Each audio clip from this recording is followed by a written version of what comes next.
Top 3 dalykai, kurių nekenčiu mokykloje. Trečioje vietoje turim biologiją. Buvau pasiemus A lygį 11 klasiai ir po pusės metų išėjau ir pasiėmiau istorijos A lygį vietoj biologijos. Tai buvo geriausias sprendimas mano mokyklos eroje. Aš ten visiškai nieko nesupratau.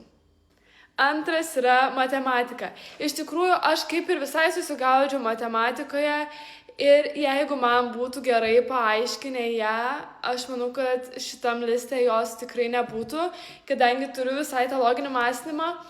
Tik tais mano gal mokytoja nebuvo antie gera, kad jinai mokėtų išaiškinti viską, todėl jeigu būčiau turėjus dirbtinį intelektą tuo metu, man tikrai būtų žymiai lengviau, kadangi eidavau pas repetitorę, bet tai būdavo į savaitę gal kartą ir tai tik 12 klasiai, o tų spragų buvo labai daug.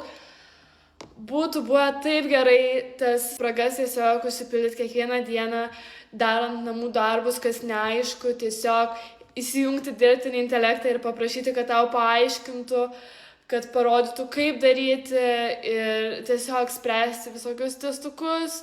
Nes kartais mokyklai tos pagalbos tokios, kokios tau reikia, tu tikrai nesulauki. Žiūrėjus, tarkim, kiek dabar gali padaryti Astra, jai mane išneša galva, kaip yra lengva šiuo metu moksleiviams gerai mokytis su tiek daug pagalbos. Tiesiog paprašai ir tau paaiškina viską be klaidų. Šiuo metu labai pasisekė moksleiviam.